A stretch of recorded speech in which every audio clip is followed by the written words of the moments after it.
የኤማውስ መንገደኞች ጋር የምታዩት ክርስቶስ ሲጓዙ ስለ ክርስቶስ እየተነጋገሩ ነው የሚሄዱት። ስለማን? ልባቸው ስለሱ እንዴት ይሄ ግፍ ሆነ? ስለ ሰው ኃጢአት የሚማልዱ ሊቃነ ካህናት፣ መኳንንቶች፣ ስለ ሀገር ሰላም የሚጸልዩ የካህናት አለቆች እንዴት ኃጢአተኛ ሰው ቢሰቀል በደለኛ ሰው ቢሰቀል ጥሩ ነው፣ ያበላ ያጠጣ ህብስት የባረከ ይሰቀል ተብሎ ህብስት የሰረቀ እንዴት ነፃ ይወጣል? እየሆነ ያለው ነገር ምንድነው ብለው የሚመራመሩት ምርምር ነበር። በጣም ተናደው ዛሬ በመንገዳችሁ ውስጥ ስትገናኙ በየካፌው፣ በስራ ቦታ፣ በታክሲ፣ በየትም ቦታ ስትገናኙ ስለምንድን ነው የምታወሩት? ስለ ክርስቶስ፣ ስለ ቤተ ክርስቲያን። እየሆነ ያለው ምንድነው? እየተቃጠለ ያለው ምንድነው? ያቺ ገጠር ላይ ያለችን እናት አስቧት።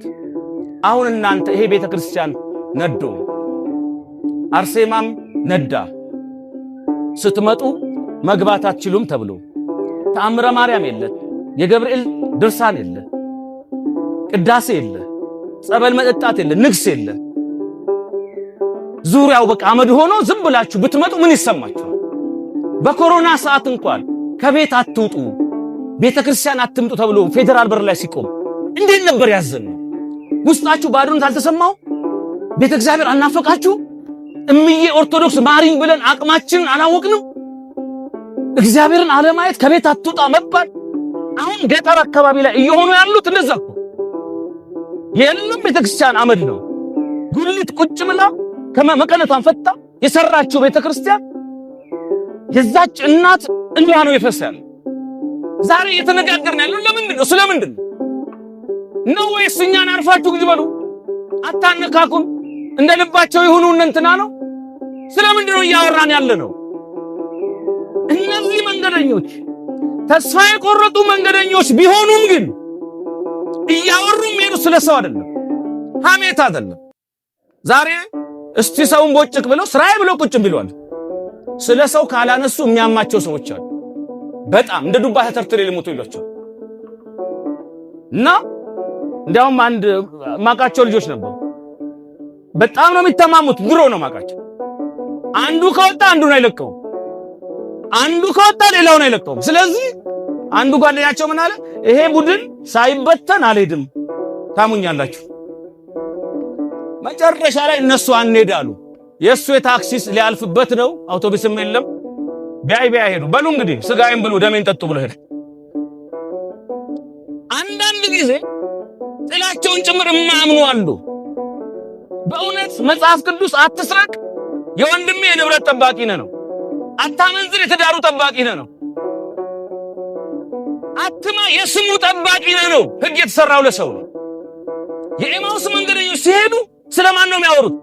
ነገረ ክርስቶስን፣ ሕማሙን፣ መከራውን የደረሰበትን ለምን እንዲሆነ እውነታ እግዚአብሔር አለ፣ ፍትህ በዚህ ምድር የለም፣ እንዲህ ሲደረግ እንዲህ ሲበደል እያሉ ይጓዙ ነበር ይላል። በጉዟቸው ውስጥ ግን ስሙ ሲነሳ የማያስችለው ክርስቶስ ብቻ ነው። ስለሱ ስታወሩ አያስችለውም እግዚአብሔር። ልንገራችሁ፣ ስለሱ ሲያወሩ ክርስቶስ መሃላቸው ገባ። አይገርምም?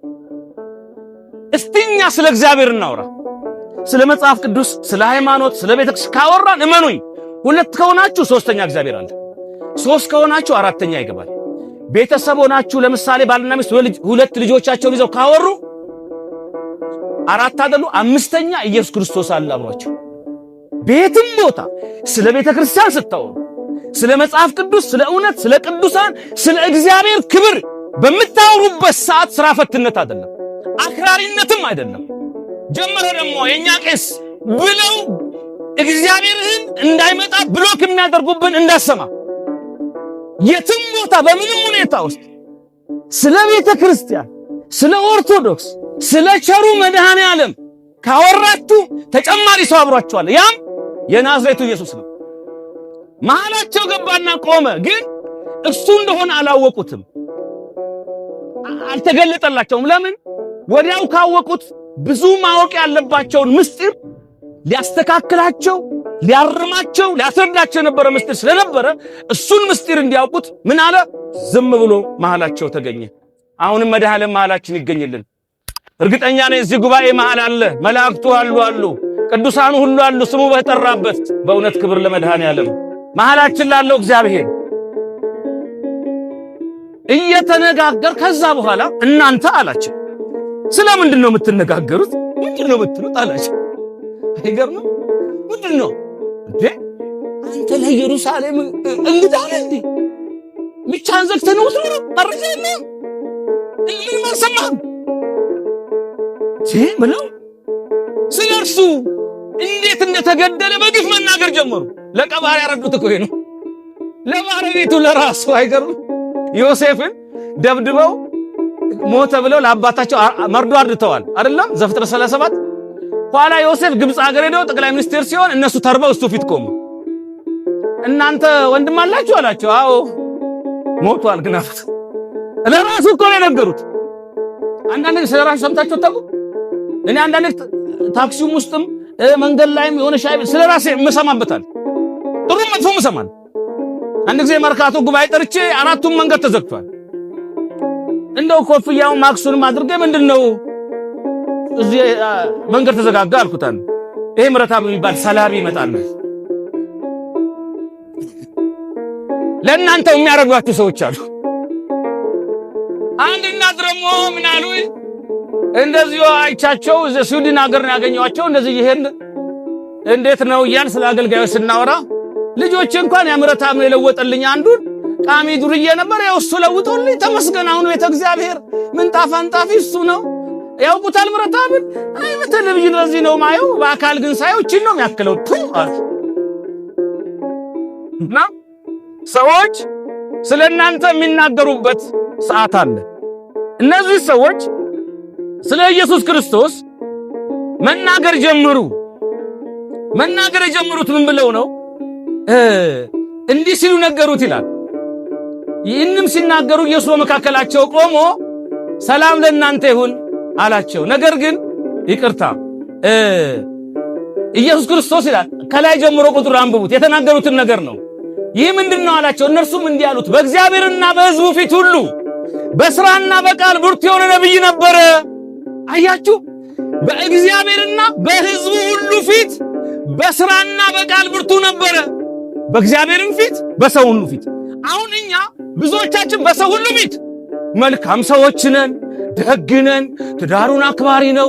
በሰው ሁሉ ፊት ጠጅ ቤት ሲገባ ከበር መልስ ቅዱ ነው፣ መጋበዝ ነው። ከውጭ አባ ዝናብ ነው፣ ቤቱ ግን አባ ድርቅ ነው። ልጆቹን የሚያስርብ የሚበድል ይሆናል። በሰው ዘንድ መልካም የመሰለ በእግዚአብሔር ዘንድ ግን ላይሆን ይችላል፣ በህሊናው ዘንድ። እነዚህ ግን ይላል ክርስቶስ ግን በሰው ዘንድም ይላል በእግዚአብሔር ዘንድም በሥራና በቃል የተወደደ ነበረ። አንዳንድ ሰው በሥራው ትጉ ይሆናል፣ ጎበዝ ይሆናል፣ ታታሪ ነው፣ ስኬታማ ነው። ነገር ግን በቃል በሕይወት በመንፈሳዊነት ስኬት ላይ ሊያደርስ ይችላል። ክርስቶስ ግን እውነት ነው፣ ቃሉም ለዘላለም እውነት ነው። በሥራም በቃልም በኑሮም በጥንቃቄ በእውነት የተመሰከረለት ነበረ አሉት። ከዛም አለ ስለነበረው አሉት ብርቱ ነቢይ ነው የምናወራው። በእግዚአብሔር በሉ አንድ፣ በማን ፊት? ሁለት፣ በማን ዘንድ? በሰው ዘንድ ምን የተባለለት? የተመሰከረለት ብርቱ። እንዲህ ያሉ ሰዎች እኮ አሉ በእውነት እማሆች፣ እናቶቻችን በእግዚአብሔር ቤት በሰው ዘንድ የሚያበሉ የሚያጠጡ የሚደግሱ የሚመጸውቱ ቤተክርስቲያን የሚያሰሩ በቃ ጸሎተኞች መድኃኔዓለምን የዳሰሱት ድረስ እምነታቸው ላይ። በአንጻሩ ደግሞ በሰው ዘንድ ብቻ ነው በእግዚአብሔር ዘንድ የተወደዱ የሚሞቱባትን ቀን በዚህ ሰዓት ነው ብሎ የሚናገሩ እማሆች አቃል። እስቲ አሰናርተው ገብተው ታቦት ሸኝተው የጥምቀት ቀን ወደ እግዚአብሔር ሄዱዋል ተናግረው እስከዚህ ድረስ ለእግዚአብሔር ቅርብ የሆኑ ነበሩ። በሰውና በእግዚአብሔር ዘንድ በሥራና በቃል ብርቱ ነቢይ ስለነበረው ስለ ናዝሬቱ ኢየሱስ ስህተታቸው ከዚህ ይጀምራል። አንድ ብርቱ ነቢይ ኢየሱስ ብርቱ ነቢይ ብቻ አይደለም፣ የነቢያት አምላክ ነው። ምንድነው? የነቢያት አምላክ። መጥተው መልካም ሥራ ለዓለም ሰርተው እንዳለፉት አይደለም። እርሱ ነብይ ብቻ ነው። የነቢያት አምላክ ስለነበረው የነቢያት አምላክ ነው። ስለ ኢየሱስ ስለ ናዝሬቱ ኢየሱስ ነው። ስለምኑ ኢየሱስ? ናዝሬት ይገርማችኋል፣ የዱርዬ የማንጅራት መቺ የወሮ በላ ከተማ ናት። በናዝሬት ማንም መጠራት አይፈልግም። አንዳንድ ጨዋ ልጆች ሰፈራቸውን ይደብቃሉ። ሰፈራቸው ስሙ መጥፎ ከሆነ እና እዚህ ሰፈር ልጅ ነኝ ስል ሰው በመጥፎ ያየኛል ብለው የማንጅራት መቺ ሰፈር ከሆነ በዛ ስም ያዩኛል እያለ አይናገርም፣ ይፈራላ። ክርስቶስ ኢየሱስ ግን በናዝራዊ ተባለ። የናዝሬቱ ኢየሱስ ነው እሱ። ሰዎች እኛ የሰራነው ኃጢአት ካንተ ያነሰ ነው፣ ያንተ እኮ አድርስ ወይ አንተን ሳይ ለካን የተሻልኩ ነኝ አልኩ። የኛ በደል ከእናንተ በደል ያንሳል፣ የእናንተ በደል ከኛ በደል የበለጠ ነው ብለው ሰዎች አወዳድረው በበደል ሽልማት አንደኛ ያረጓቸው ሰዎች፣ በስማችሁ አንጠራም ያሏቸው ሰዎች፣ ክርስቶስ ግን መጣና የናዝሬቱ ኢየሱስ ነኝ አለ። አድራሻውን ኃጢአተኞች አድርጎ የመጣ ነው እግዚአብሔር። እኔ ወይም እናንተ ንጹህ ሰው ነው የምንፈልገው። ልንገራችሁ፣ እቺ አሁን የተበጣጠቀ ሱሪ አርጋ ጸጉሯን እንዲህ አርጋ ጥፍር ቀለም አርጋ እቺ አሁን አትጸየፉ ሰው ይምጣ ሲገባው ይተዋል። የዛሬ ማንነቷን አይደለም እግዚአብሔር የሚያየው የነገውን ነው። ዛሬ ምንም ናት፣ ነገ ሬሳን በስሙ የማይጠራ አምላክ ነው። አልዓዛር የሚል ነው። ሰዎች ተስፋ ቆርጦ አፍንጫ ይዘዋል ሞቷል ብለው፣ እሱ ግን በስሙ እየጠራ ነው። እግዚአብሔር በሆናችሁት ሳይሆን በምትሆኑት ነው የሚጠራችሁ። ዛሬ ምንም ነህ፣ ያለህበት ሁኔታ ከባድ ነው፣ ግን ና ከዛሬ አንተነትህ የነገ አንተነትህን ነው እግዚአብሔር የሚያየው። ማንም ከናንተ መካከል ካልታወቁ ሌቦች ጋር በስውር እንገናኝ ይሆናል። ከታወቁ ሌቦች ጋር ግን አንገናኝም። ከታወቁ ኃጢአተኞች ጋር በአደባባይ ፎቶ አንነሳም፣ አንፖስትም። ለምን? አረ እንዳታስነካኝ፣ እንዳታስበላኝ። ክርስቶስ ግን ከታወቁ ወንበዴዎች ጋር የኃጢአተኞች ወዳጅ ነው የተባለው። ወዳጆቹ ነበሩ። ልብ በሉ፣ እኛ በደለኛ ሆነን በደለኛ አንወድም። ኃጢአተኛ ሆነን ኃጢአተኞችን አንወድም። እግዚአብሔር ግን ንጹህ ሆኖ ኃጢአተኞችን ይወዳል። ማግኔት የሚመስለውን ይገፋል፣ ተቃራኒውን ይስባል። እኛ ኃጢአተኛ ሆነን ኃጢአተኛ ስንገፋ እግዚአብሔር ንጹህ ሆኖ ኃጢአተኞችን ይስባል። እኛ ከስንዴ መሃል እንክርዳድ ስንፈልግ የሰው ጥሩ ነገር አይታየንም። እገሌ ጥሩ ነው ግን እቺ ነገር ብለን ያቺን ነገር መጥፎን አውጥተን ነው የምናወራው። ለምን? የሚመስለንን መጥፎ ነገር ነው ወደ ራሳችን የምንደምረው። እግዚአብሔር ግን ከብዙ ኃጢአታችሁ ይልቅ ይቺን ምሽት ይዞላችኋል። 100 ቀን በኮንሰርት 100 ቀን በጭፈራ 100 ቀን በዓለም አሳልፈ ከሆነ ዛሬ ይቺን ቀን ግን አክብረ ቁጭ ያልክበትን እሷን ይይዝልሃል። እስራኤል አንድ ቀን በድፍረት ባህር ቢሻገሩ አምነውኝ ነው አለ እግዚአብሔር። 40 ዓመት ታገሳቸው። እግዚአብሔር የብዙ ዓመት ውለታ፣ ሰዎች የብዙ ዓመት ውለታ በአንድ ቀን ሲያጠፉ እግዚአብሔር በአንድ ቀን ውለታ ብዙ ቀን ይዝላችሁ። ነገ በምትሆኑት ያህል እግዚአብሔር። አዎ በከተሞች እግዚአብሔር መጠራት አላፈረም። በኃጢአተኞች ወዳጅ መባል አላፈረም። ቤተክርስቲያን ሆስፒታል ነች። ቀድማችሁ ታክማችሁ የዳናችሁ ባልዳነው አትታበዩ። በአንድ ወቅት እናንተም በሽተኛ ነበራችሁ፣ ክርስቶስ አክሟችሁ ነው። ቤተክርስቲያን ሁሉ የሚድንባት ናት። የፍጹማን ቤት አይደለች። ፍጹም ከሆንማ ለምን ኖራለን? ፍጹም የሆነ ሰው መሞት ነው ያለበት። ሁሉን አውቃለሁ የሚልም መሞት ነው ያለበት።